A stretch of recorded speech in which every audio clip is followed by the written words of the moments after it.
Everybody, welcome back to Final Resonance TV and episode number 12 of Musical Journeys. Today, my guest is one of my best buddies in North Alabama, Mr. Tim Cannon. Hey guys, how's it going? You probably know Tim from his extensive gigging in the North Alabama area doing solo acoustic. Yeah.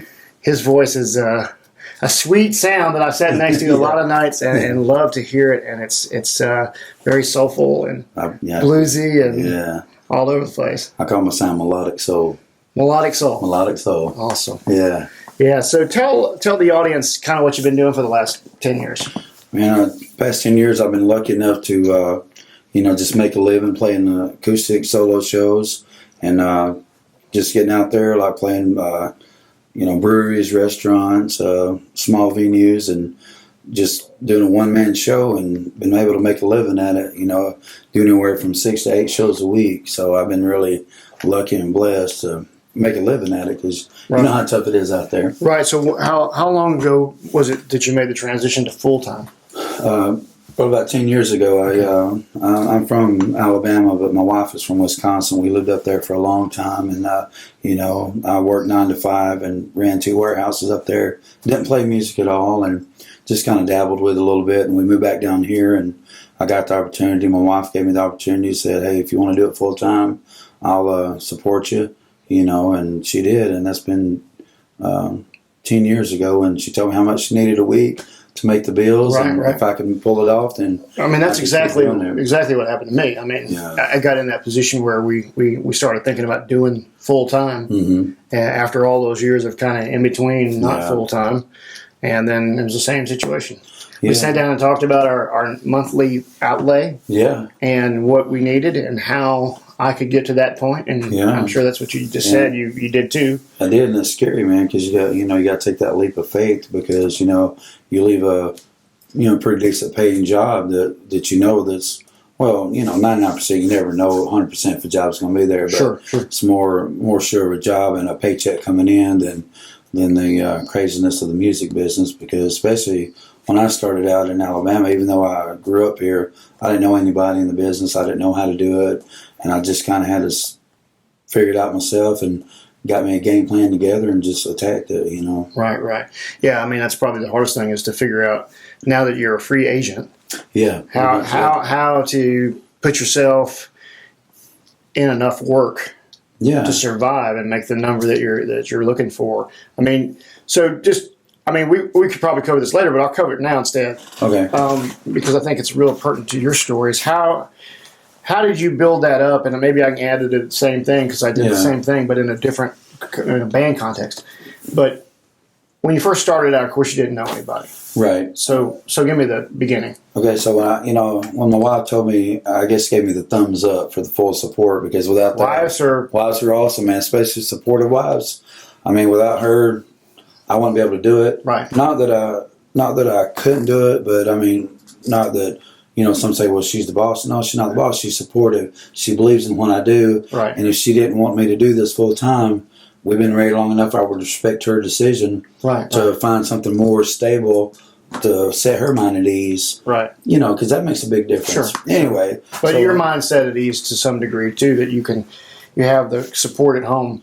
Yeah. That you can go out and really work hard to achieve your goal, which actually makes it a lot easier for you and I to be able to. When you say your wife supports you, it's not only, that she brings home half the finance. Not financial. It's not so much that. It's just the support that you have to do something you love, and then it's easier to go out and work. Yeah, go out and work and be away from home, knowing that she's not at home like stressing out, and I don't have to feel guilty about chasing my dream because she's right here with me. She believes in it. Right. She's pushing me to chase my dream. So it makes me push that much harder. It makes me work that much harder and enjoy it and enjoy the journey. Plus, you love it. And I love it. And I a lot of people have different takes on doing this, but for me, that's such a key component with the music thing is because if you don't love it, you just won't put enough effort in it to be successful.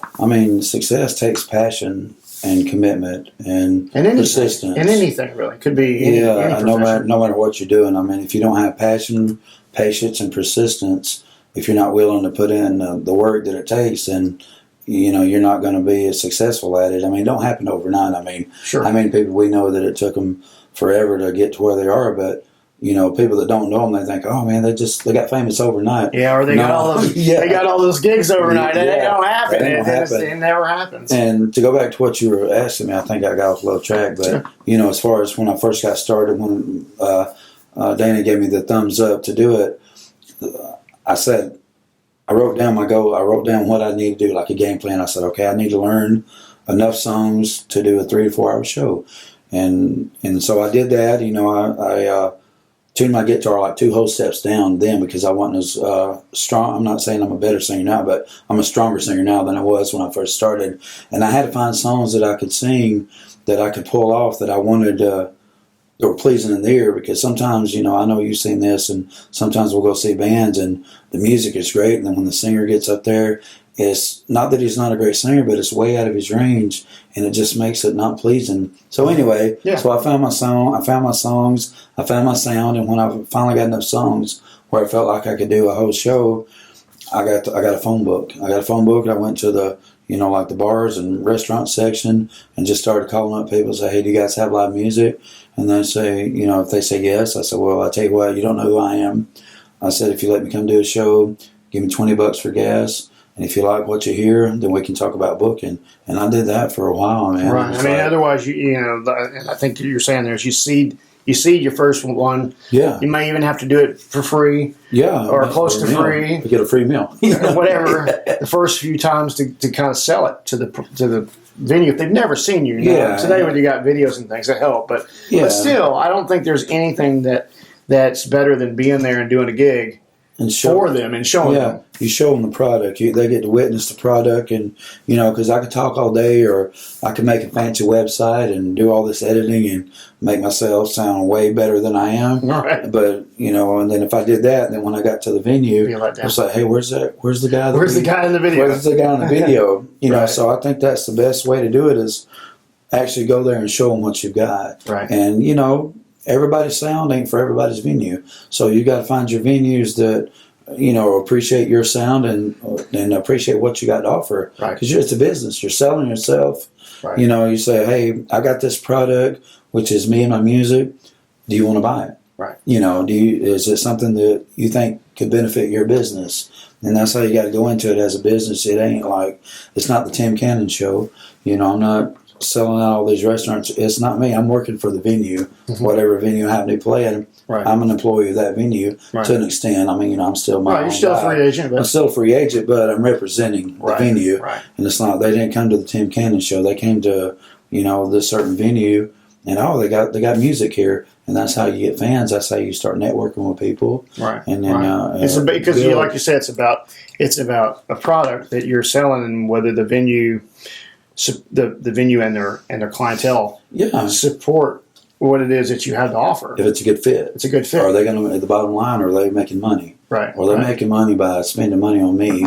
Is it increasing their revenue? Right. And if it is, that's a good thing, man, because I'm doing my job. And the longevity of a venue like that could be, decades. Yeah. And I'm sure you have that where you... I've got a few places I've been playing for 10 years. And luckily, I mean, I just, and I think it boils down to, I was talking about this earlier, is, it's a business. Yeah. And you've got to act professional. You got to go in there with the right mindset. You can't go in there like, I've done this, I've done that.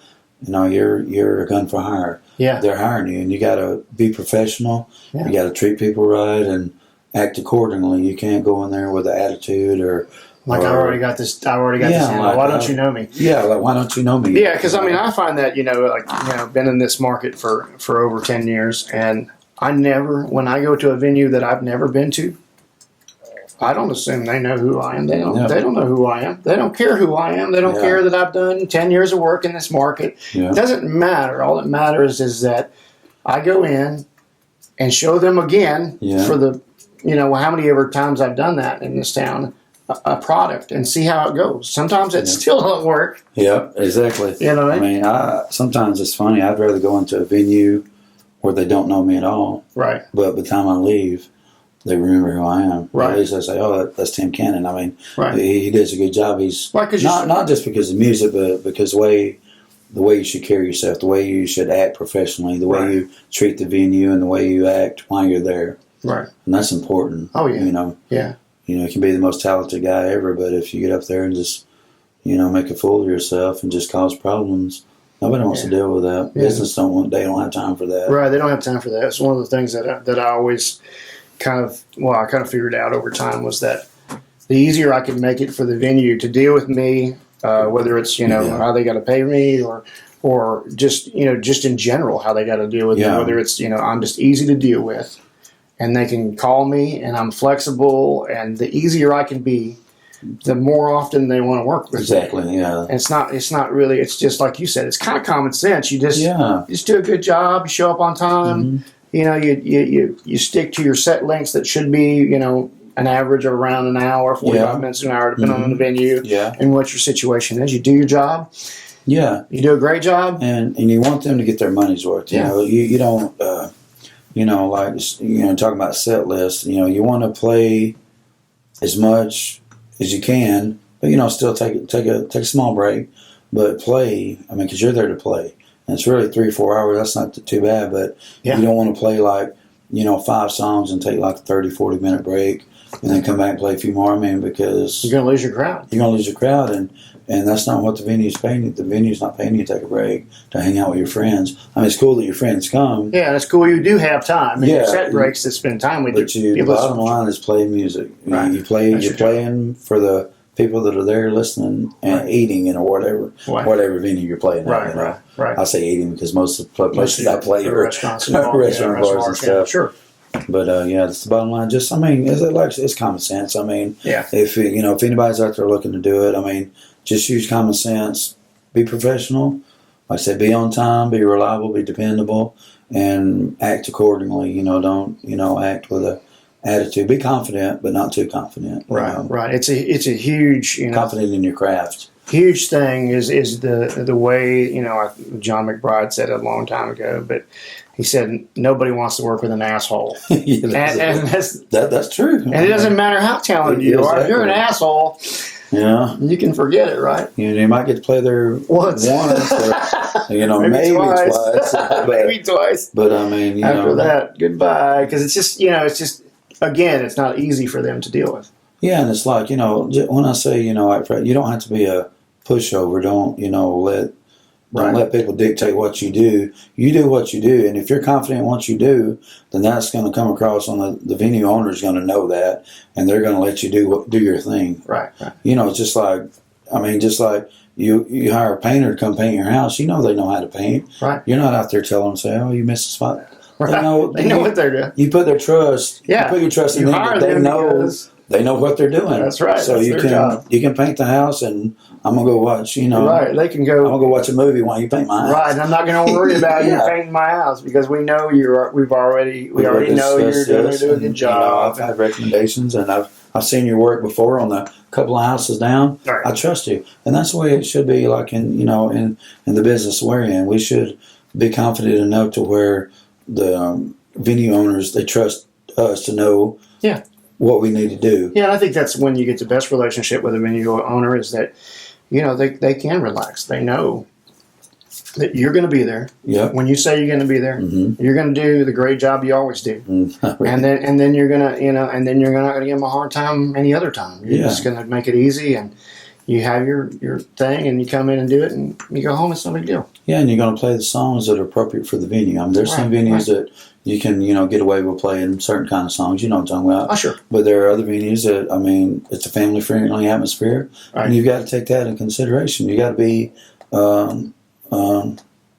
conscious of that, right? And say, hey, you know, I'm going to do what the venue wants me to do. Sure. You know, I got a lot of other great songs that I don't have to, you know, play. But, you know, some people, they'll just play songs, and so I want to play the songs. Like, man, you got to be conscious about it. Yeah. You know? And another thing, too, for like younger people is that you have to build this repertoire of songs. You do. Because obviously if you only got just enough to get through, you're going to be short, and then you're not going to have much flexibility. You're going to play a couple songs over, right? You know, again, and like I say, you got to build up a repertoire. I mean, I've got 450 songs. Yeah. I never play all 450, but I mean, I've got enough songs to where, depends on what venue I play, I can pick and choose. Right. You know, I can say, well, okay, these kind of songs are good for this venue, and these kind of songs are good for this venue. But you got to be that flexible and have that deep of a repertoire. Yeah, that repertoire, that arsenal of songs to where you can pull from. Just get, say, I can't play this here, but I can play this one. That's another thing too for the success that you've had. I mean,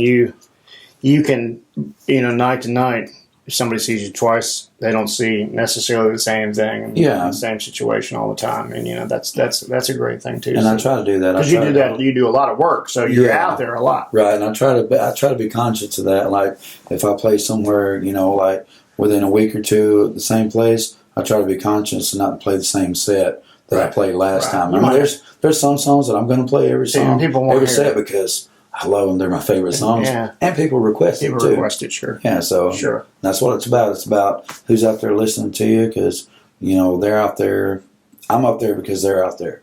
If they weren't out there, the venue wouldn't have me. That's why they always say the customer comes first. The customer comes first and, kind of always right. They're always right, I guess. I mean, we always have this ongoing. Musicians always have this ongoing dialogue about certain songs being taboo, and we need this or that to play that song. Yeah. I always look at it like the customer is who I'm playing for, and if they want me to play whatever it is, you guys fill in that are watching this. Fill in the blank. Fill in the blank because I know you got 1,000 of those songs you prefer not to play. There's those couple songs that please don't request. And believe me, I'm like everybody else. I played them a million times, and it wouldn't hurt me not to play them again. But if it makes that person happy, who's there, just to hear me, and that's where I get my joy. I guess it's where you get your joy from. It is. And for me, I can get my joy from the customer because I'm pleasing this customer, and they love this song, and it's only 3 minutes of my life. Exactly. It's not like a big deal. And there's two ways I look at that.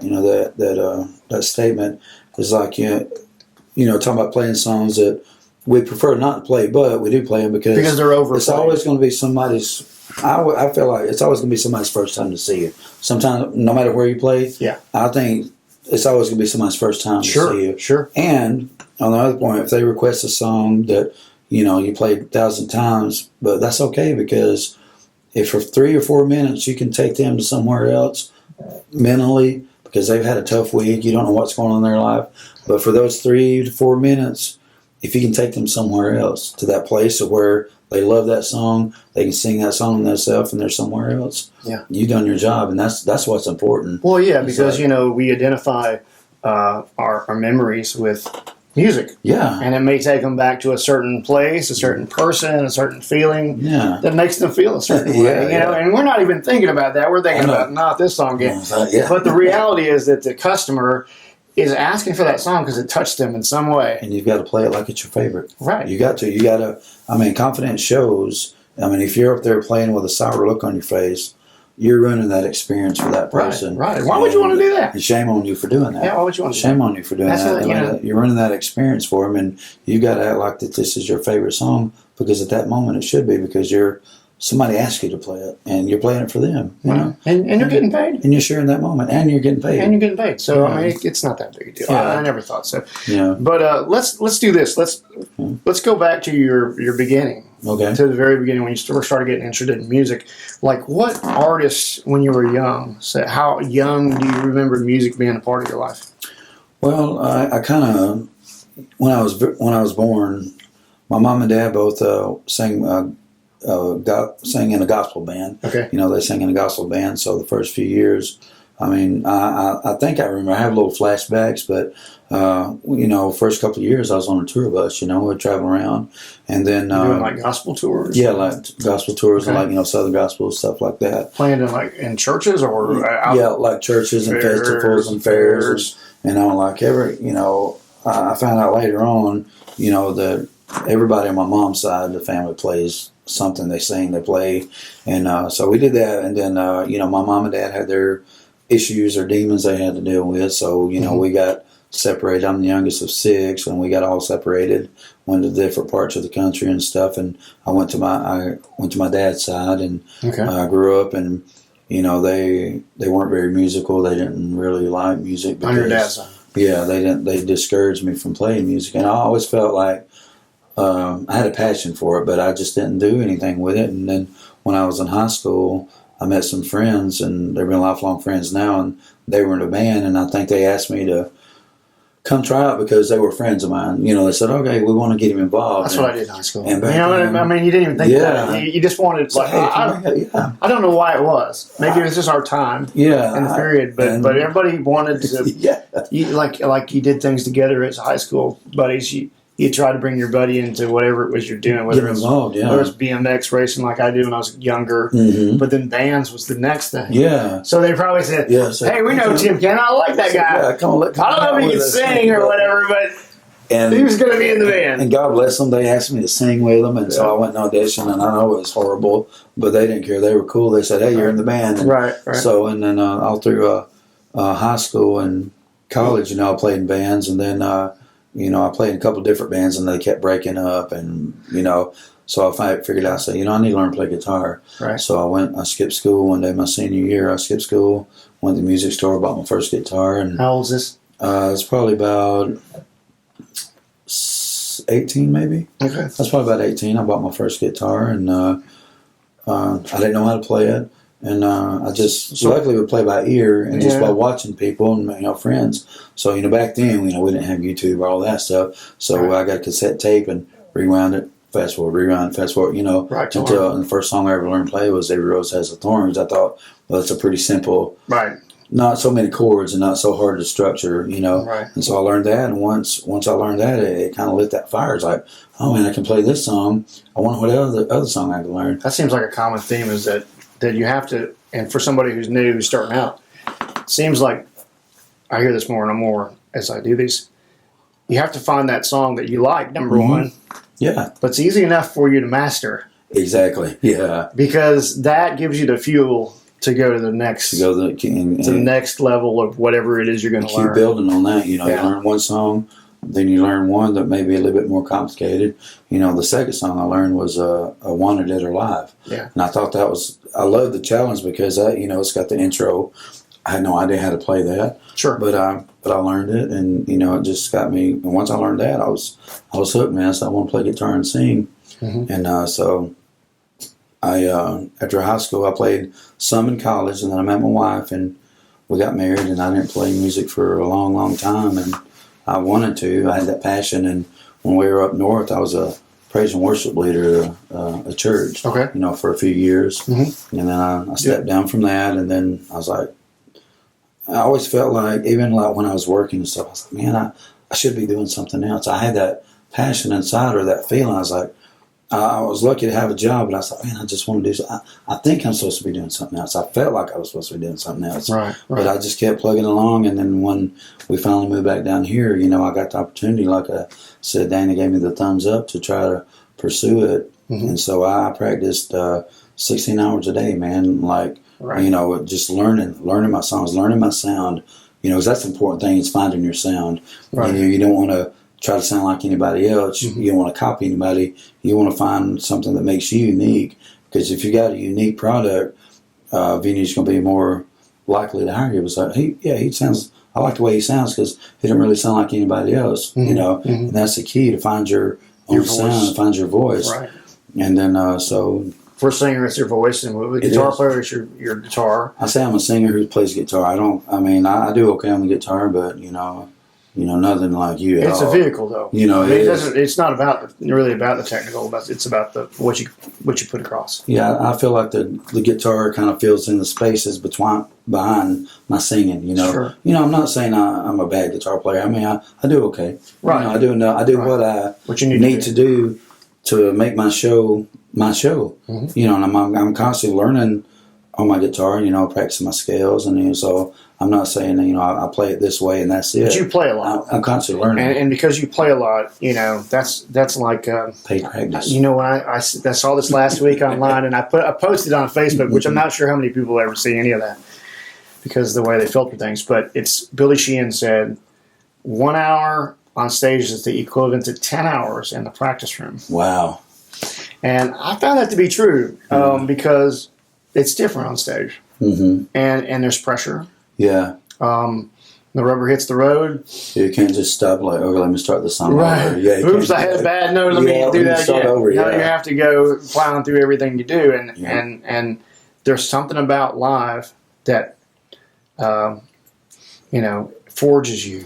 Makes you more aware. Makes you more conscious of what you're doing. Like you say, forges you. Like, I've got to get through this. There's not an option to stop. I can't stop like you could at home. Right. I'm gonna stop. I got to go to the bathroom. I mean, you got to play. Right. I mean, like I say, it forces you to move on through it, and that helps you as a player too, because like what you're doing, like, hey, I got through it. Right. Because your confidence comes up because you realize you can be in a situation that's challenging. Yeah. And you can survive. Yeah. It's like, nobody threw a chair at me. Right. Oh, nobody booed me. Right. I was saying last week that the scene in Pick of Destiny, the Geek Simulator, that is like my favorite thing because it's sort of like what it's like. Yeah. You're thrown into this lion's den, and you hope you come out alive. Yeah. And it's not a lion's den just from like getting acceptance. It's a lion's den and performing. Like, can you really pull that song off? Can you make it through the show? Can you make it through a whole 3-4 hour show? I mean, can you do it? Right. I mean, at home, sometimes you play a song, but you don't even play it all the way through. You go to the next song, but do you have the stamina? Do you have the confidence to get through the whole show? Right. A 4-hour show. Right. And you don't know that until you're live. Until you do it. And then you don't know how much more work you got to do until you're live. Yeah. I was saying that last week online about learning songs. Like if you have them, say you go play live and something doesn't go right. Yeah. And which happens sometimes. When you have to, and you say to yourself, why didn't that go right?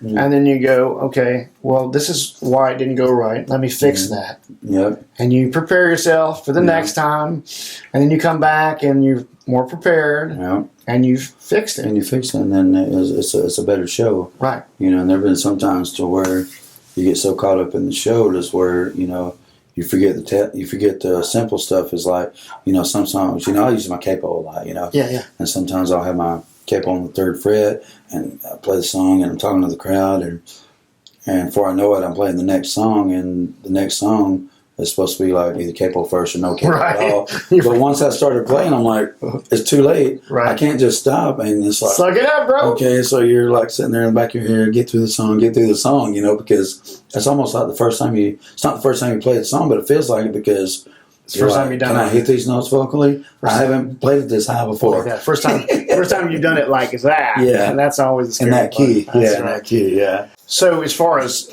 tips for young musicians about playing live, I mean, just kind of do a synopsis of the things that you would suggest. We kind of hit it, but just, Yeah, the main things that I would suggest is like, know your range, is song choices. That's important, song choice. Right. And be confident in what you do. And then be mindful of the venue, like if it's a family venue or whatever. And volume-wise, be mindful. Yeah, be careful about the volume. Because the venue, they kind of dictate. They know how loud they want you to be. And if they ask you to turn down. I mean, the way I look at it, I would turn down all the way if they asked me to because I'm still getting paid. Because it's their house. I'm in their house. Right. And you're working for them. I'm working for them. You're a free agent. This is one of the cool things. I think that's a good way to put it is we are partners with a venue. Exactly. We're not, we're employed to some degree, but we're also free agents in some way, but we're also more, I like to call it a partnership. Yeah, partnership. So, if they need us to turn down or whatever, we try to accommodate. Yeah. And, just be respectful of the venue, be professional, main thing. Right. And always let the people that are sitting there listening, let them know that you appreciate them staying there. I mean, every once in a while say, hey, thanks for hanging out and spending some time with me. I hope you're enjoying it. Right, talk a little bit, right? Yeah, talk a little bit. Let them get to know, don't give them your biography, but kind of let them in a little bit. Let them feel a part of the show. Ask them if there's anything they want to hear or if they got any requests. And if they got requests, and that way they feel a part of your show. And that way they're invested in you already. Right. And one thing that to come back and see you again. Yeah, one thing I noticed that you did when we worked together, and I do it too, is that I don't know why maybe musicians a lot of us, and I know this was true with me, are introverted by nature when you start out. Yeah. But one of the things that I learned over time was I needed to connect with the people that are there, whether they're there for me or whether they're just there.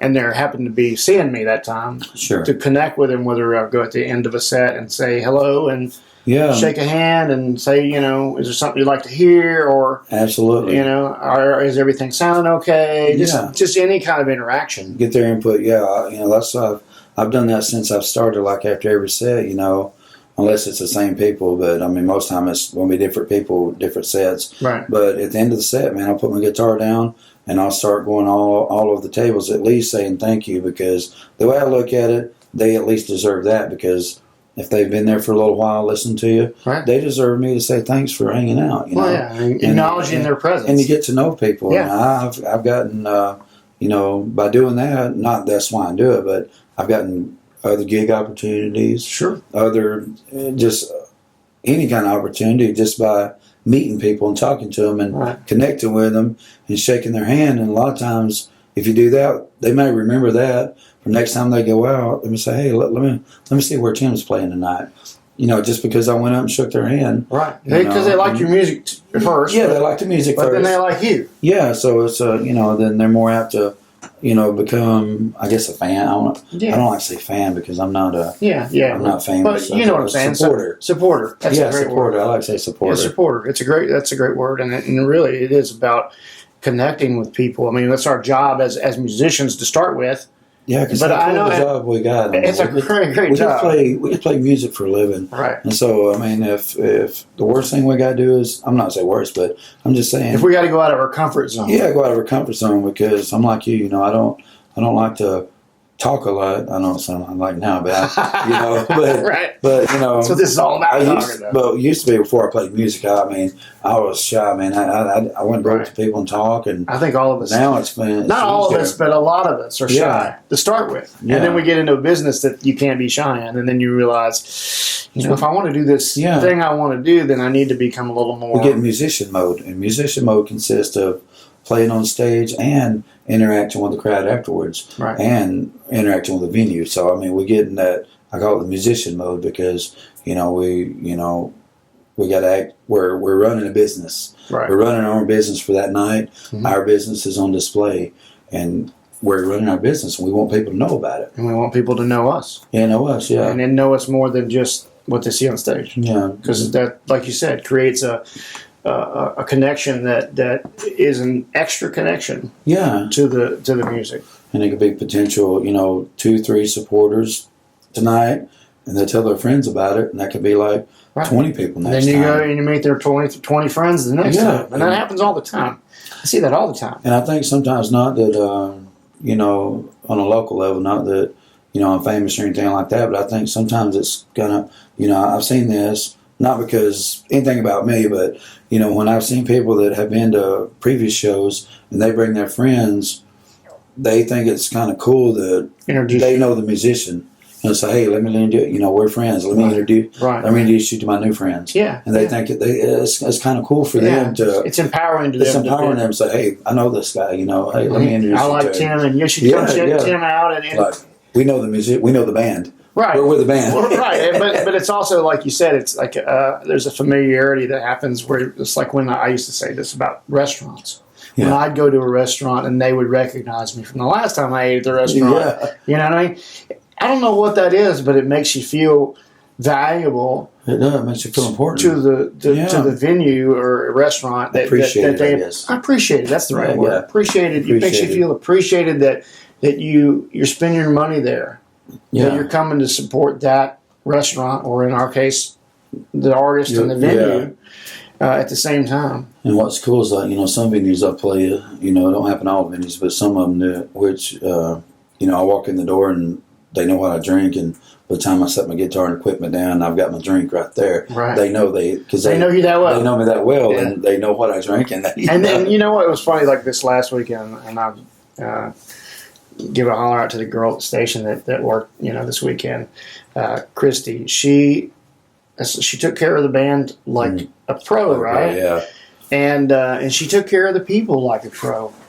And at the end of the night, dude, this is what's so crazy. She's putting the chairs up, right? Yeah. And I'm watching this. She's got a broken hand. What? She's doing a chair at a time with one arm, right? Man. And I'm thinking to myself, that kind of work ethic is the same kind of work ethic that you have to have in our business. You got to have a good work ethic. Yeah. You can't just be lackadaisical. And, you cannot. In any business, it doesn't matter in a service business like she's in and we are in, that effort makes the biggest difference. It does. I mean, it made me think, like, that's exactly the kind of people that you are and the people I know that are successful are. Yeah. And that is the difference between, somebody who's working as much as you are and somebody who's not. Right. Most of the time. Yeah. It's assuming that's what you want to do. Yeah, exactly. And I think if you really want to do it, I think there's no reason you can. I mean, if you've got the right mindset, the right work ethic, and the right attitude. Attitude makes a huge difference. That's a huge difference. I mean, you got to be confident, humble, but you don't let people run over you. And I think that's common sense too. People know, how to not get taken advantage of.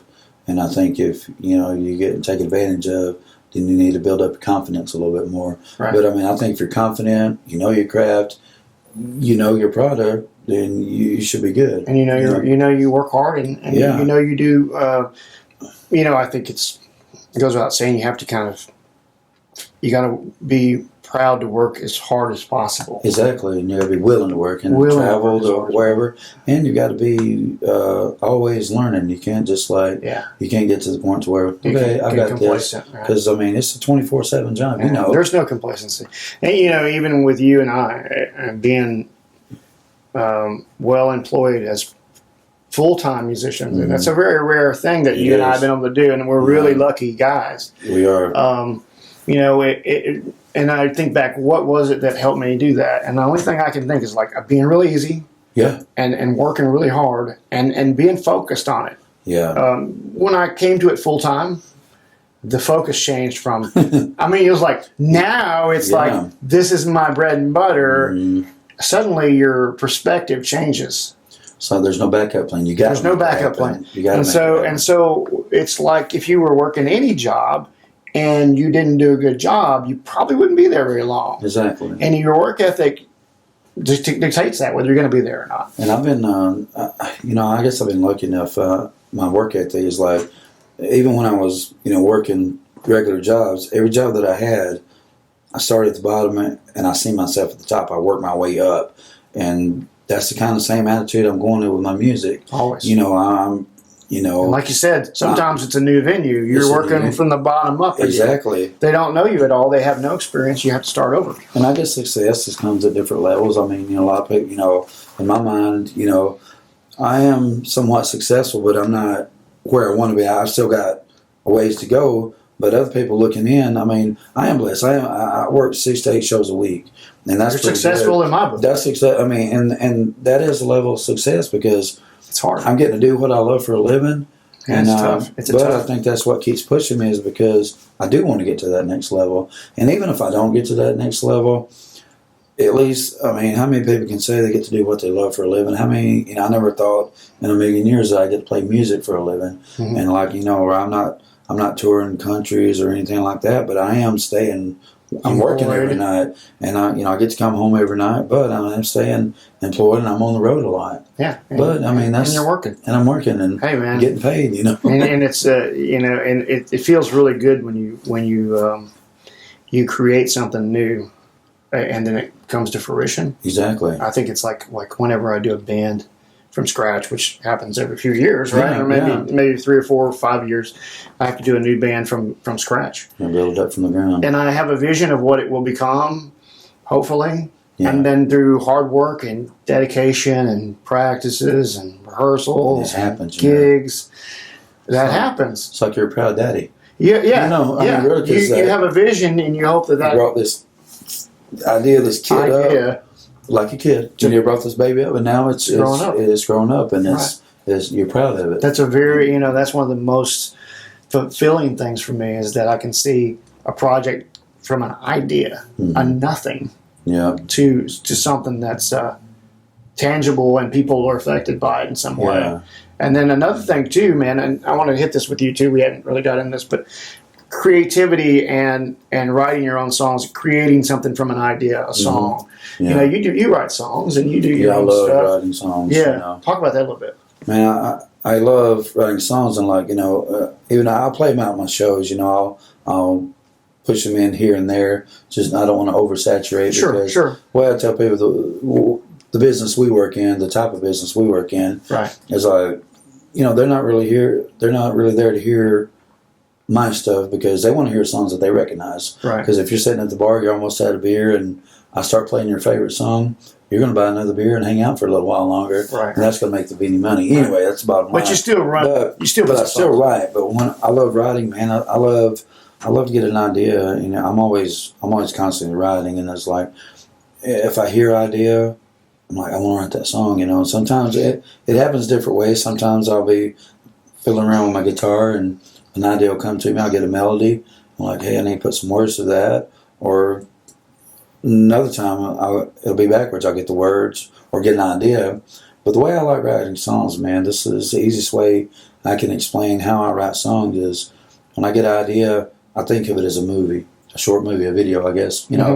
And then that's how I write songs. I try to follow, I visualize it. I see where the movie would go to what makes sense, a storyline, because that's what songs are. They're stories. And I get the storyline in my head, and then I write it, and then I put the music to it, and sometimes it works, sometimes it don't. I mean, we've all written songs and we thought, but then, you know, play a couple months like, where did that come from? Sometimes you write it and you think it sucks, and then later you're like, hey, it's too bad. You're like, What was that like? You revisit it, you're like, hey, this was a pretty good song. Why don't I play this song anymore? But, you know, and sometimes some songs will just come to me. I don't know where they come from. I mean, they just happen. You know, they just happen. I just get a good idea, and everything lines up. The music's right. The storylines, the words come to me. And it's just a really good song. Something I'm proud of. I tell you what, you know, the thing about writing songs is that, you know, when you finish one and whether it goes out into the public or not, that sense of accomplishment of bringing something again from thin air to a completion point, and a lot of it, you know, like you said, is some sort of inspiration that happens in the ether that you don't understand. But it's like, I don't know, it's like it was your job to do it. And you do it, and it doesn't matter if it turns into some kind of thing everybody hears or not. It matters that you took the time to bring it to life. To take it in, and sometimes I feel like, you know, some songs they're given to me. You know what I'm saying? And because I mean, I wouldn't be able to. Some of the stuff I won't be able to think up on my own. I just like lucky, just got the inspiration and got that given it to me where I could put it out. And it's like, say, no matter if nobody really hears it, but there's no greater, I guess, high feeling than when you write that song and you get it to where you want it, and then get it sounding, and you play it through for the first time. And at that moment, that's the best song in the world. At that moment to you, that's the best song in the world because it's something new you created. You're like, oh my God, I can't believe how cool this sounds. Not that it's a great song or great singing. That's beside the point. It's just that you took something from an idea and you made it something, a reality. You made a reality. You made something out of nothing. And I think that, you know, no matter what business you're in, you know, whether you're, you know, building cars or you're painting a painting, or all these things come from an idea. They don't come from. I mean, they didn't exist. You can't go to Walmart and buy an idea. Right.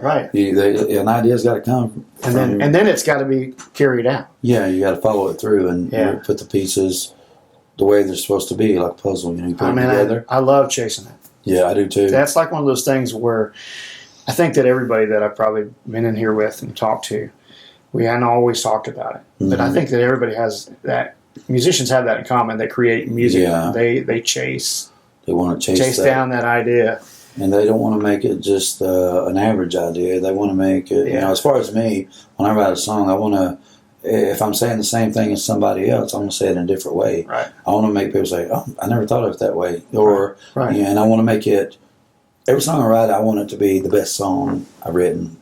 And that's That's what. So you're putting your all into it. You're always putting, and that's the way I am too. Once I get in there, man, I'm like, locked in like some kind of. This is going to be this. The best song ever. You are just like there's nothing. There's nothing like that. I mean, the only thing like that to me is when I'm on stage and I have those really great moments. Yeah, when you're playing and everything's gelling, everything's vibing, the crowd's digging what you're doing, and there's that. You're in the zone. You're all in that moment together. You're almost all in the zone together. Right. And it's just like it takes you to another level. Right. It's almost like it's almost like you have an out of body experience, and you're looking down.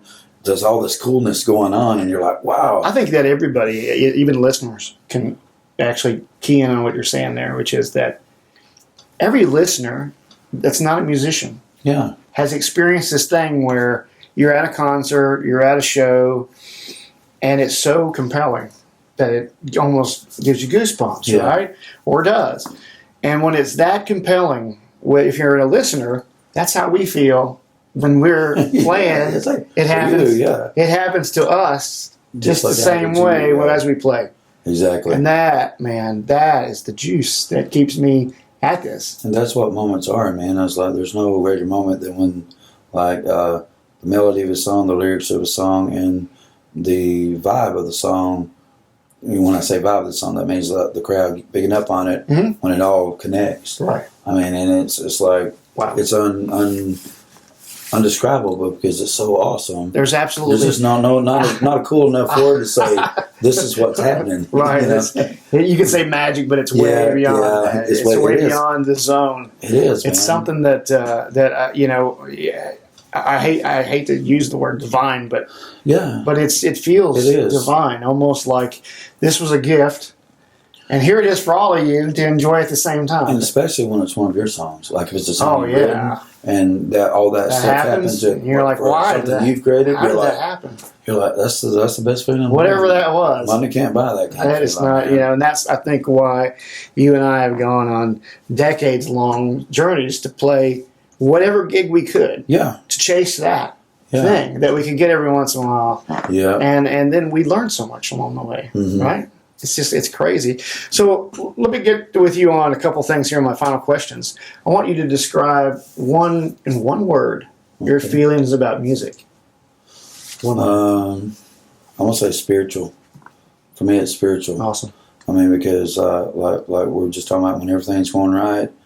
I mean, even the normal gig, every time I play a song, I mean, it's like it's spiritual for me because it's when I say spiritual, it's healing, it's reaching out, it's just right. You could go and feel like crap, right? Yeah, and you could get there and feel like crap, and after you play that gig, something happens, and you're like totally different. Yeah, and I've been that way. Like I've been on my way to gig, or I'm like, I'm just not feeling it today, but once I start that first song, I mean, it's just like all that negativity goes out.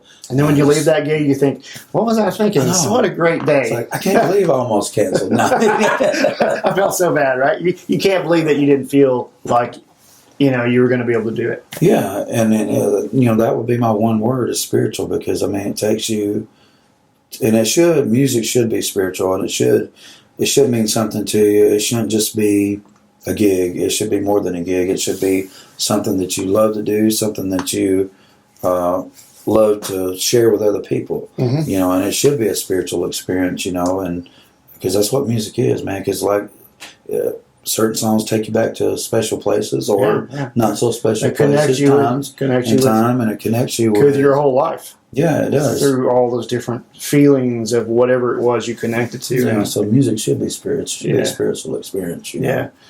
So as far as the state of the music business, I mean, we everybody's kind of talked about this, and I've talked about it in every single episode so far. The changes with streaming away from CDs, but now vinyl's back. All these different things that have happened. I mean, how do you feel about the live environment? Where we're going with that? I guess always going to be here. I think it is. I mean, I don't know if it's just because I've had such awesome experience with it because I've been doing it for 10 years and I never thought that I would get past 2 months doing it. Right. But I mean, new places just keep popping up and live music, and a lot of people seem to they respond well to it. I mean, every show's not great. I mean, we've had those shows like, but I mean, it's still a bad day doing that is better than a better day at like anything else. Right. But I feel good about the live music scene, especially. I can't speak as far as band wise because I'm I'm not in a band and I don't know, but I know as far as like what I've been doing, like just a one man band kind of thing. I feel really good about it, and I feel like there's more opportunities out there for me to reach out further. Like like I play here local a lot. I mean, I want to start venturing out, maybe like down in Birmingham, and even I've got an opportunity. I may get to go to Germany, awesome, and New York and California to play for the military, for the MWR. Cool.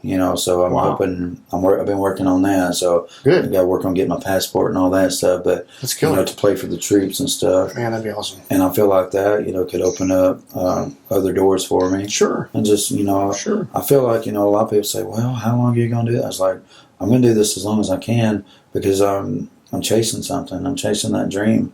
I'm chasing. I know I'm not going to be a famous or a household name. That's okay. I want to be able to know that this is my career. I mean, I know this is my career, but it's like each year comes up, you got to worry about booking for the next year. Like I want to get to that place to where, I can play as much as I want to. I mean, I've built myself up enough to where if I needed to play, I could call somebody and say, hey, let's go, let me do a gig. I want to get to that place to where it's comfortable. Right. And I don't have to worry about it, stress out about it. So, I see what you're saying. Yeah. And then that is very difficult because we are free agents. But like you said, venues are always popping up. Some are going away, some are popping up. Yeah. That always happens. Double book. That's normal. Sometimes that happens. We try not for that to happen ever, but it happens. And a quick thing on, like as far, if I can say a quick thing about, as far as advice for the, younger guys coming up that want to do this, when a venue does double book, take it for what it is. Don't get aggravated. Don't start swearing at the venue. Don't badmouth the venue because that's just a part of it. Sometimes that happens. It's an accident. It happens. It's a very complex. Usually, if you take it in stride and if you're cool about it, they'll make it up to you. That's all you got to say when they call you. Say, hey, look, I'll take the hit this time. Will you make it up to me later on down the road? Sure, and they'll be glad to. Almost always you can work something out. I mean, I had that happen a year or two ago, and it really created a strain for one of the guys I work with in the local scene and in the venue because it happened to be two of us. And when I just decided, look, I don't want to be, and I don't want to argue. Yeah. I want to make it work for everybody. And we can. We can do that. And they did. Yeah. They made it work. Yep. And that's how it goes. So any other advice to young musicians that you can think of before we call it a day? All I can say is persistence, patience, and be humble, and be professional, and just keep chasing it, and take the bad days with the good days. Because for every bad day, there's going to be a couple of good days. So just take it for what it is. Enjoy the experience. Try not to stress out so much about it, and put time into it. And be humble about it. If you really want it, do it. Chase it. And you will succeed if you push. You will. And you just keep at it. You got the right mindset, attitude, work ethic. There's no reason you can't make it. Yeah, of course. I think you and I have bonded over the last few years, especially as we realized that you and I had such common ideas about how to approach things and how we handle the business and also how we feel about our fortune. Yeah, how grateful we are. We are grateful. We're not. Dude. I know you don't take it for granted. No. I don't take it for granted. We're humble about it. Oh. Because it could end tomorrow. Right, and it doesn't have to be because you didn't get a gig. It could be something else. It could be something else. It could be physical. It could be something that you not nowhere could expect to happen to you. Exactly. And so if that was to happen to either of us, at least we know we did what we love to do. Yeah. For a good portion of our lives. Yeah. And we would find something else to do. Yeah, it'd be a bummer. We'd find something else to do, but we'd find another passion somewhere. We'd find because you and I already have that. Yeah. It's in us. But this is what we do, and it's great to do it. But anyway, man, I didn't say this earlier, but Tim is from Muscle Shoals, Alabama. of course, one of the great capitals in the South for music. And if you ever get to Muscle Shoals, you need to go there and check out the studios. The famous studios, Fame and Muscle Shoals Sound, they both have tours. Tim plays up there all the time in town at the venues up there. Where else can they find you online? TimCannonMusic.com. Okay. And I've got my links to, I'm on Facebook, Instagram, and I've even still got a MySpace. Oh, man. I haven't checked it. That's all. So, to me, the MySpace was the first cool website because they let you put music on there. Right. I've had that a long time ago. Right, I remember that. But yeah, you can find me at TimCannonMusic.com, and I got my schedule right there on the front page. I've got some original music, some videos, my set list, and a bio, and contact thing if you want to reach out to me. And I do weddings, parties, bar mitzvahs. I haven't done a bar mitzvah yet, but you will. It's on my list. You will. Yeah. So you guys go check out Tim. He's one of my favorite guys in all of North Alabama. He's a great guy. He is awesome for your private event or wedding or any bar mitzvah or whatever. Yeah. Anything you can hire him for, he can do the music for you and make it awesome. Hey, I appreciate you and what you're doing for the music scene, man. I do what I can. Means a lot. You're a good friend of mine. I'm lucky to have you as a friend. I love you, man. Love you too, bro.